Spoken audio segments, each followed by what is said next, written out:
Hello everyone, welcome to JobSkillshare.com. Today we are starting a new section about virtualization. And just let me start by, if you are new from YouTube or new to this course or this site, basically what you do is you go to our site, which is right here, type JobSkillshare.com, go to login in here, and then click on login, or register first and then click on login. Once you log in, this section will be under, if you guys go to on the bottom, help desk, and then click on help desk, go to the course, go all the way to down. The learning path is right here. Click on learning path and then click on the learning path help desk support specialist, and this is going to be on the left side right here. Once it's loaded, I'm going to show you guys. So it's going to be on the left side, virtualization right here, and this is going to be a big section because I'm going to go through different virtualization softwares and different technologies just to do a basic stuff, but it's going to give you guys an idea what do you mean by virtualization, and why do help desk support or specialist or anyone starting IT would need to use virtualization at all. Because our course is related to skills directly. We don't teach exactly like what does it mean, or we don't go too details in just teaching specific stuff. We teach stuff so that what do you mean by that, and how am I going to use it at work, like exactly what am I going to do with it. So that's what I'm going to talk about today, is virtualization. So let's just start with a company here. Like for example, we have a JobSkillshare.com company right here, and I'm just gonna do this right here. I'm gonna put it right here. So this is a company right here. For example, this company started installing servers, and the company has, let's say, right now 300 users, and now these 300 users are asking for different services. And when before this technology, we used to have physical server. So for example, if somebody requested intranet, which was like a small intranet, a little site that runs inside the company for users, so what people would do, they will install a server, a physical server, so then they could use it, install that intranet application on it, or like anything, that web server on it, and they will run it. And then somebody else come up with different application, so this server didn't have many resources, like, okay, we don't want to use this server, and they would install another physical server, and they would and then they would use for that application, and so on and on and on. So it becomes very costly, like when in maintaining these hardware, this stuff, it becomes very hard to maintain, because first it's a space issue. Other thing is that it's just that maintaining all these back-end stuff in there. So what people did, they came up with this solution technology, virtualization. Now you can get one big server with a lot of resources, memory, storage, everything in there, and these softwares, virtualization software, you could install on top of that physical server, and now you can run multiple servers inside this server right here. So that is the main idea, and it's simple. There could be a technical solution explanation for this, but this is just to explain to a person who is like, why do we use virtualization? Like, what is the benefit of it? So it could be used for servers now, and now you could be used softwares. Now software could be also virtualized. Many things can be done with virtualization. It's a whole big section out there. But what we're going to talk today is, tell me, so if somebody asks me, show me an example, like show me a real example, how do you use it at work? Again, I don't get this whole drawing and stuff, but how does it work at work? So let me just show you guys something here. So this is exactly my work area right now, and let me go to here, right here. You see 32 VMs. That means 32 virtual machines, and those 32 virtual machines are servers. Look at this, servers 47. These are totally 47 physical server. So there's a big server that is running right here. Whatever technology we are using, it could be a Hyper-V, which I'm going to go into detail, could be vSphere, or any other technologies that are running these little small servers inside one machine or two machines, but not 47. Because let's say, for example, if I didn't have virtual machine that technology installed, I would have 47 plus 32 all physical servers here. So I would be, first I'm gonna go to the room and I'll be like, oh my god, I need a lot of space in there. Now everything, all this stuff is running inside 32 small servers are running for different purposes, and I'll show you guys exactly what I mean by when with the virtual machines and everything. So let's just go a little bit introduction with what is virtualization. It is coming from virtualbox.org. I'm going to put this link in there so you guys can study it. First, it says why is virtualization useful? Running multiple operating systems together. So that's what the main thing about it is. Let's say you have one server that's running 30 or 13 or 20 or 10 multiple servers at the same time. Every server has a different function, different features to offer to users. So it could be a site running on one server, a software running on different server, and there could be a storage, file storage or file sharing system, or FTP running on another server. So there's a lot of multiple different things that you can do with this stuff. So easier software installation, you can do easier software installation on that. Testing and disaster recovery, like I said from the beginning of my course, you need to get something like a machine that you can do all these testing that we do in the course and everything, in the projects and everything, but still don't mess up your machine, where you can always go back to your real one. This is what the best power of virtualization is, that you could test things. You could get a new server, new software, test it out, and go back to your original mode again once you test it out. So, or you can test different features on a server. Let's say you want to try this feature, because there's so many different roles in server that can offer. You can try it out and see if it's really fit your company's requirement, or does it really help your users. And if it don't, just go back to it right away. Without installing everything physically and spending all that time. Other stuff, backing stuff, virtual systems are really easy.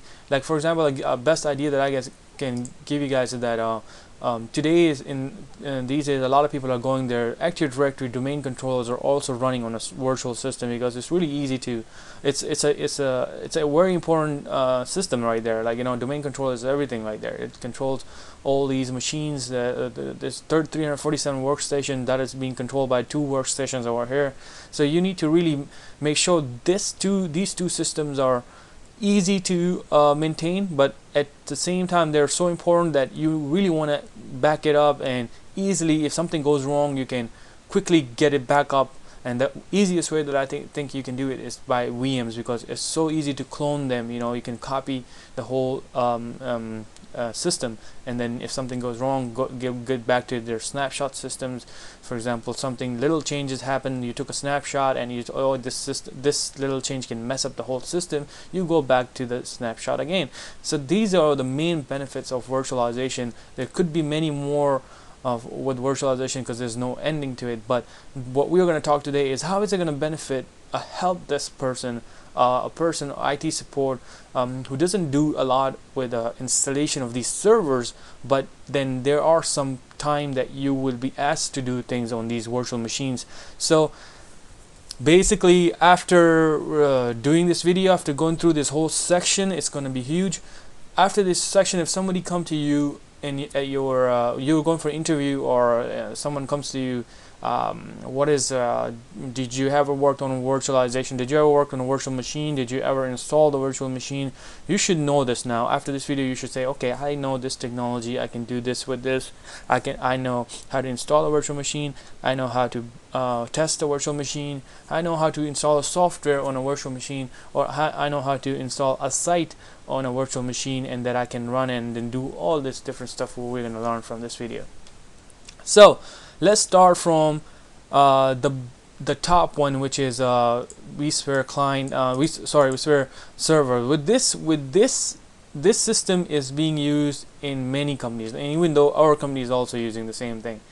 And I'm not gonna go through exactly how to install this one. I'm gonna do this one the last, because I have to install this on a physical one, the main server, and then I'm gonna go through and show you guys how to do these right here, like a little one. So just to give you a little idea, this is the main that I'm talking about. This one server, physical server right here, it is installed, and then inside that physical server, these all different operating systems are installed. So it could be test 1, test 2. See this 1, 2, 3, 4, 5, 6, 7, 8, 9, 10, and it goes all the way down. So you see that all of these are virtual machines, and it tells you how big they are.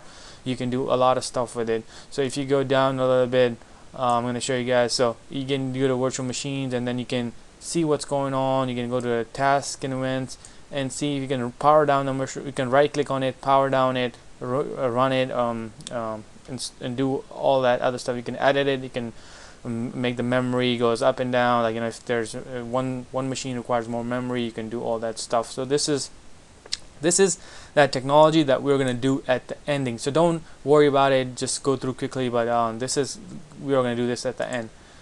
Alright, so another one is Hyper-V, which is running on our Windows technology, Windows Server 2012 right now. I'm going to be using that and show you guys. So the same way, there's one big physical machine, and then Hyper-V Manager is installed on it, and then you can see that on the bottom here, the same thing that like this one, it has it all in the listing, and this one also listed right here. So you can right click on it and just tell you running off and all these features. If you go up, this is like how it looks when you start running a virtual machine inside that big physical Hyper-V Manager. Then it shows you right here, like it say you can stop it, you can run it, and you can go inside this little machine and all that stuff. The third and the last one that we are going to test in this system is, and you guys are going to do a project on it, is a VirtualBox. VirtualBox is a free software that from Oracle.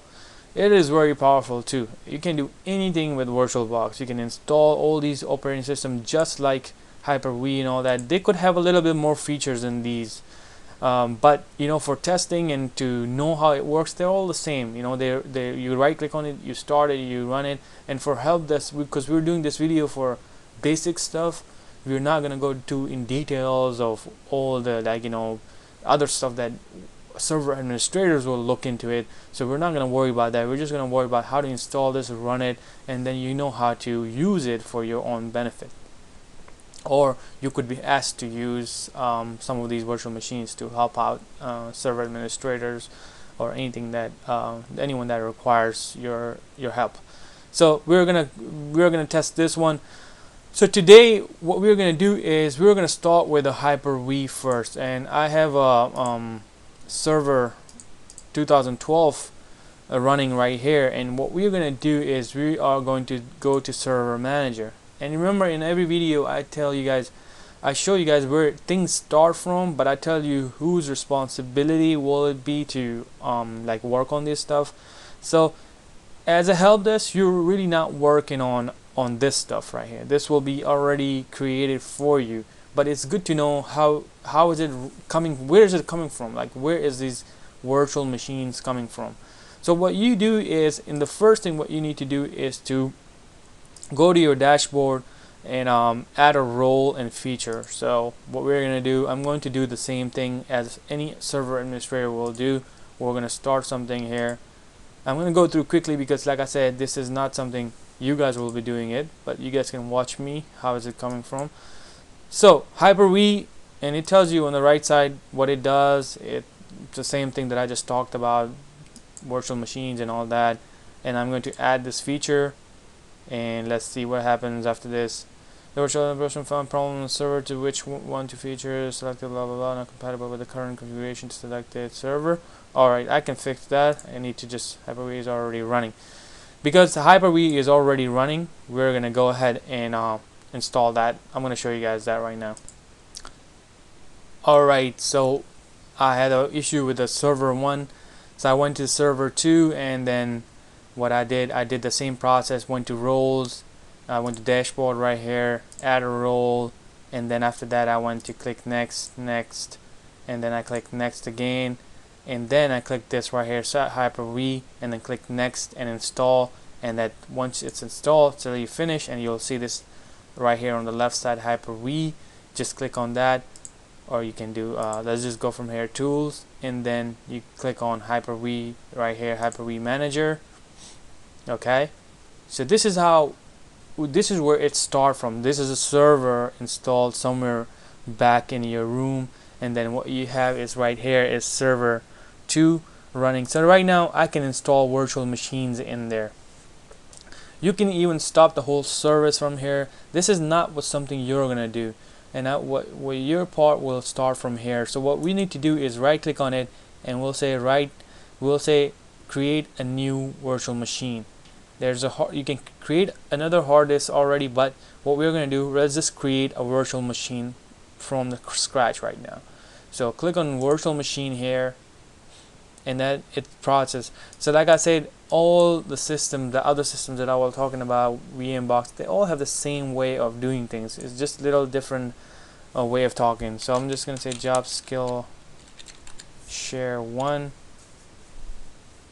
store the virtual machine in different location. Well, this is important because you know these virtual machines could be big in there. They could take a lot of space, so you need to make sure if you uncheck this, it's going to your program data, Microsoft Windows, Hyper-V. So this is your C drive. So and if this system is running other systems like IIS, another sites running, you really want to make sure this is either it has, you don't want to install it on, I wouldn't suggest installing on the same machine where you have other major things are running.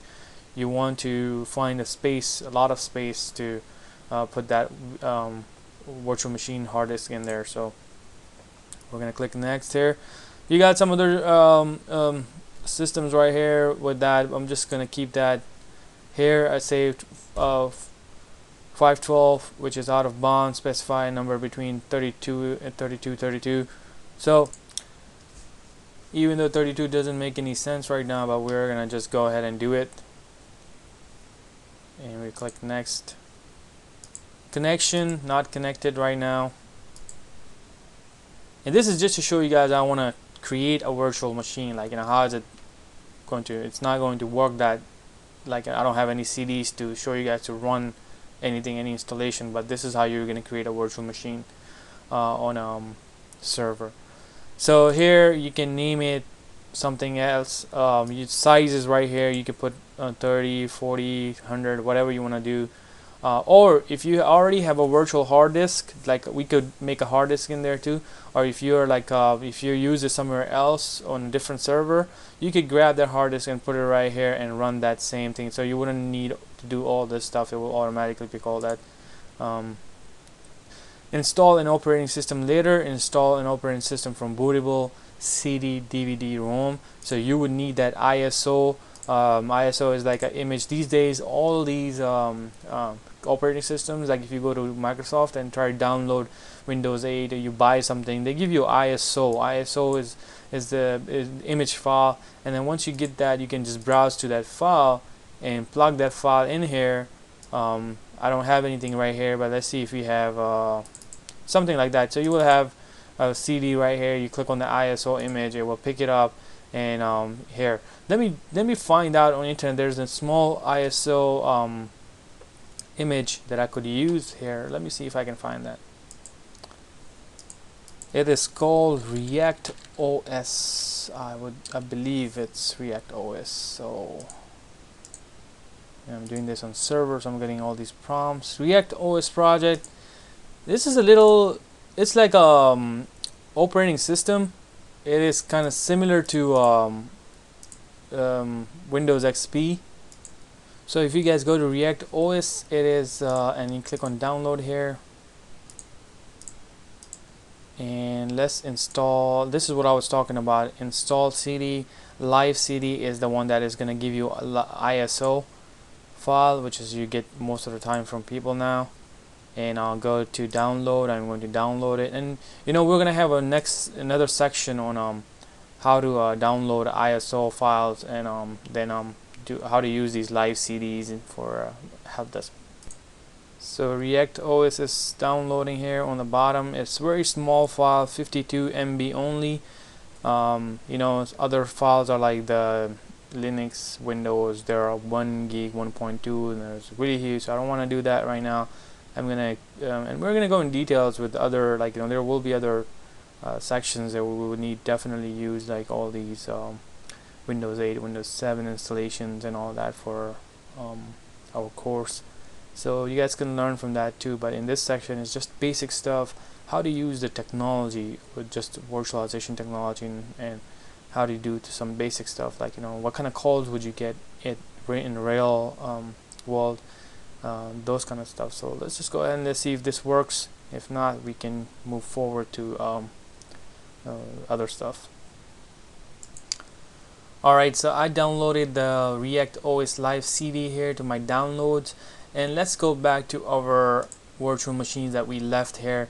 The ISO, what I mean by is this: you're gonna get something like this with the ISO extension. So let's go ahead and see if it works. The RAM is pretty small, so let's see. I think that's gonna cause some issue. 32 RAM, which is not good, but we'll see. Creating hard disk, creating its stuff, and so right now it says that it's what we can do is right click on it, connect, or we can turn it on. So yeah, as you can see right here, I can start this machine right here. An error occurred while attempting this machine, failed to change state. So let's see what happened here. It's probably because of the memory. It's too small, and the system that I'm trying to install could not be even supported by this whole VM. So yeah, there's a lot of issues with that. So that is not good. But you know, if you put a real Windows CD, XP, or any server CD in their ISO image, it would definitely work, because that is really made for that. React OS is something it should run, but I'm not sure why it's not running on this Hyper-V system.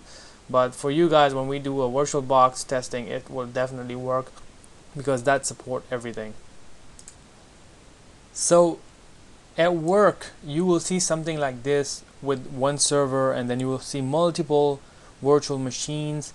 And if somebody asks me, what would you do as a help desk, since we're not dealing with this stuff, like all this setup and everything, this is mostly administrator will do, how would what would I do? Well, in sometimes what happen is that you might be working early in the morning, or you might be working the last person, and then there might be an issue. For example, there's a site, internet goes down all the time, but there's no fix for it right now. A networking team will look into it, or maybe Microsoft doesn't have a fix for it, and all you gotta do is to restart the server to fix that issue. So it's a normal step, right? So maybe what's going to happen is your manager or your server administrator will tell you, okay, how about in the morning? They could even schedule this stuff, but let's say they ask you to do it, so you know how to do it. Then they would tell you to, okay, go ahead and stop the virtual machine and run it, restart the whole thing again. So for you will just go there and do the normal stuff. You will restart it. You'll have options here. Once it's running correctly, you could restart the whole double click on it, and you will see the virtual machine, then say restart the virtual machine. What happens is that you're restarting the whole server that is running that little intranet, and that if that's a fix, then you're doing that kind of stuff. So that's why I was saying, like, you know, if you are working, if you're going for an interview or something like that, if somebody asks you, did you work on a Hyper-V virtual machine, or anything related to virtual machines, you could say, yes, I worked on just the basic stuff, how to restart a virtual machine due to some problems that was the only fix. So they asked me to restart, stop this virtual machine, and that's mostly you will do with this. We won't be creating any virtual machines and everything. And in advanced videos, we will go and we'll create virtual machines with the real systems like Windows 8, Windows 7. And why would we use that? Sometimes what happens is that you would need it for vendors to test out things, so you don't want to give out the real machines or real servers. What you do is you put a virtual machine, give them access to it, and they can log in and do their setup. Or sometimes they would log into these virtual machines which is being used for real applications, but since they are the vendors, they are giving you the applications, they are experts in it, they would be the one installing it for you, and at the end they will create documents for you or maybe train you on that system. So you would need that kind of stuff. So even if you're in a help desk, you would need to know how to do these things, how to basically, if nobody's else around, they're busy, you might be asked to do this stuff. So it's a good video to look around. And since these are all basic stuff, so I'm going through very quick right now, and I'm not even like prepared for like Windows 8 and stuff like that. So but the next videos, what we will do is we're gonna do specific videos on Hyper-V Manager, and then I'm going to install about 2 systems in there, and with 2 different tickets, like you were being assigned to do this, and we're gonna do that. So this was just a basic video to show what's out there in the system, how do they run, and how do they get to this point where this right here, how do they get to this point right here where people have 32 or 100 or many VMs running in a real system, and how do they manage this stuff. So after the whole section, you would be able to understand this whole section and how to do things with virtual machines. So hopefully this clears, this kind of gives you a little bit idea of how things are running. And from this video, the next videos will be specifically about these systems, and we're going to go deep in there and try to do things. And by the end of this section, you should be able to answer everything related to basic stuff related to virtualization. So if virtualization comes through your way, you should know it then. Alright, I'll see you guys in a different video. Thank you.